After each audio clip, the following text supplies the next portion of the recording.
Hey, I got a question for you. Why are there so many opinions about the Bible? Like, theoretically, we're really used to there being lots of opinions about everything. People like movies, people don't like movies, people like that food, they don't like that food, they like that politician, they don't like that politician. I don't know why anybody likes any of the politicians. But we're comfortable with this. I mean, this is the spice that gives us fodder for conversations and friendship and diversity and change. I mean, it's good. But it seems like when we get to the Bible, maybe it's more the number of opinions that's problematic. It can feel like, man, this document is so open to interpretation and different reads, and maybe it's all one giant opinion fest. And everybody just brings whatever angle they need to bring to it, and they make it what they need it to be. And therefore, if there is really important, profound, eternal truth in there, I guess I can't know it, but I just need to pick an opinion and land on it. That's been discouraging for me in the past. But I guess I wonder, why are there so many different opinions about the Bible? Is there something unique about this book that lends itself to so many different reads? And might that even be okay? So let's game this out a little bit. One reason that there must be so many opinions about the Bible is that there are so many opinions about everything. Everything gets interpreted.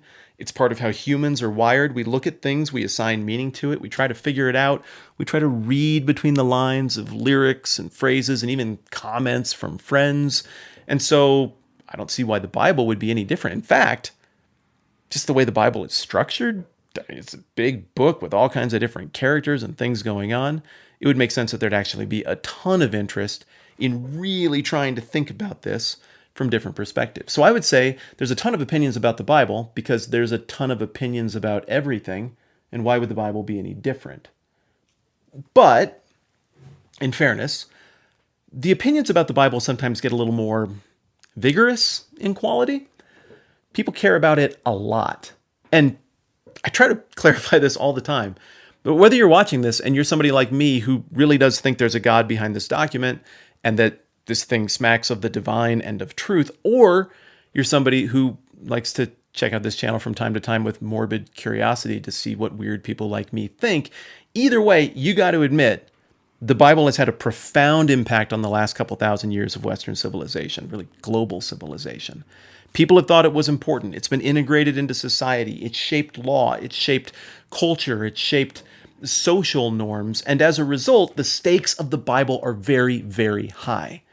So whereas there might not be a huge demand for people to go out and offer multiple interpretations of the movie Willow, there is a huge interpretive demand on the Bible because, well, where you land affects your life and maybe even affects the world.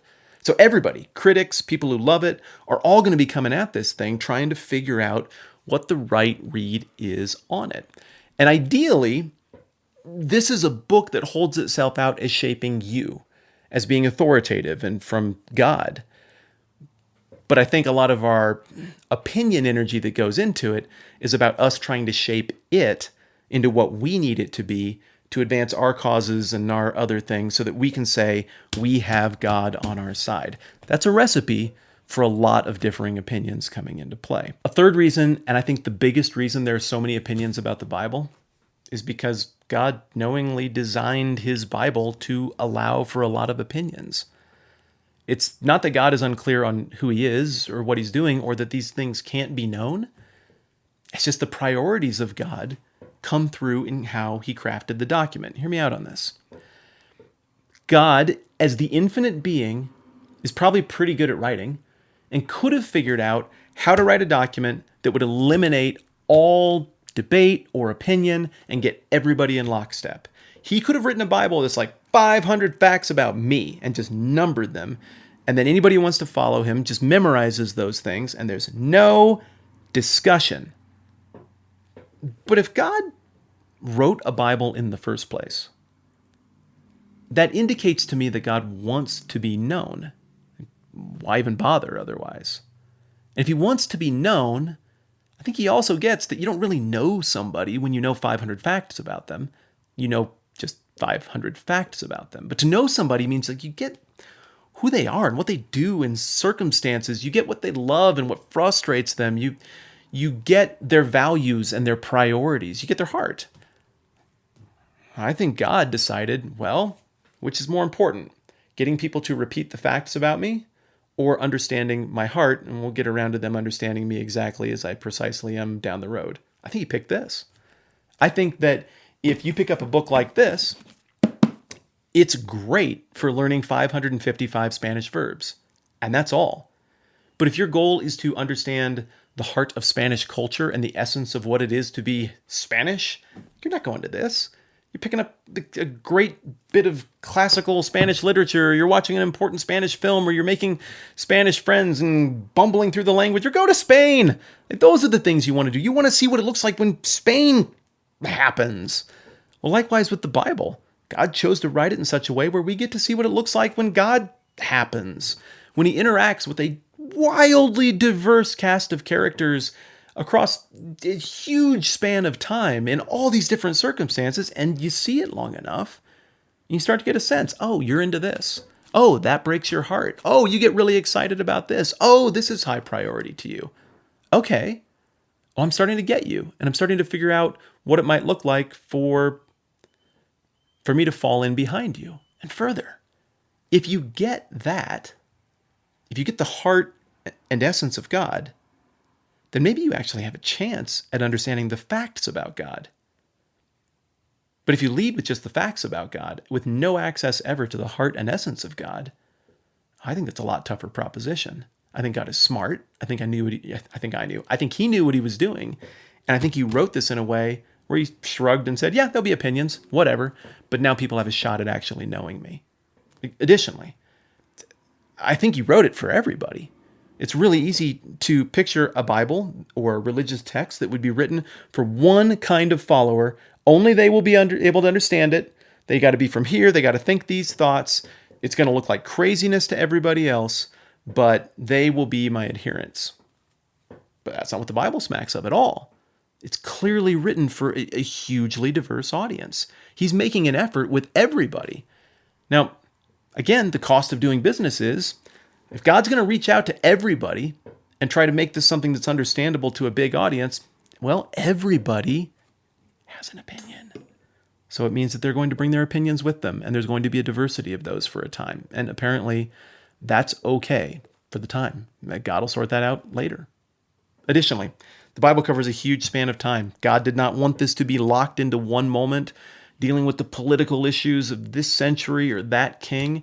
And so instead, it spans a ton, which means we're not going to get it all. We're not going to understand every one of those historical contexts. We're going to have to extrapolate things out of one historical context and into our own. And people are going to do that differently sometimes. Again, in the interest of being timeless, I think God accepted, people will have a lot of different reads on this, and that's something that I'll just sort out later on. Bottom line, I get that tons of opinions about the Bible can be overwhelming. It's like this initial barrier that feels like, I can't get through that, to the things that I want that are on the other side. That's where the truth happens. But I guess maybe the truth is unknowable, which stinks, because it's truth I really want. I want to wrestle with questions about the biggest things in life, and the Bible seems to. But, as we've talked about here, I really think that hurdle of too many opinions is just that, a hurdle, not an impassable barricade. And I think once we even game out a little bit why those opinions exist and why it's actually good that they exist and would be weird if they didn't exist, then we get into the next level of looking at this thing and we figure out, oh no, this can be sorted through. Oh, we maybe can't unravel every mystery about the infinite divine, but we can know a bunch of stuff because that God wants to be known and has made an effort to put something in front of us that's understandable no matter who we are and no matter what we're into. I guess in general with this channel, that's what I'm trying to do. I want to get past that initial barrier of, it's just too hard, and into, maybe we could do it. Maybe we could think through how a little bit. Maybe we could sharpen each other and process it through and be comfortable enough with each other that we might land on some different conclusions and actually get somewhere. And in the upcoming videos that I'm working on, I want to talk about some very practical stuff to make it easier to sift through the noise and get toward answers to those deepest questions, and then to land wherever you need to land. Thank you so much for giving me permission here to be honest about this stuff and game it out. It helps me that we interact that way. So thank you for being a part of this. Thank you for watching. I'm Matt. This is a 10-Minute Bible Hour, and we'll do a bunch more of this soon.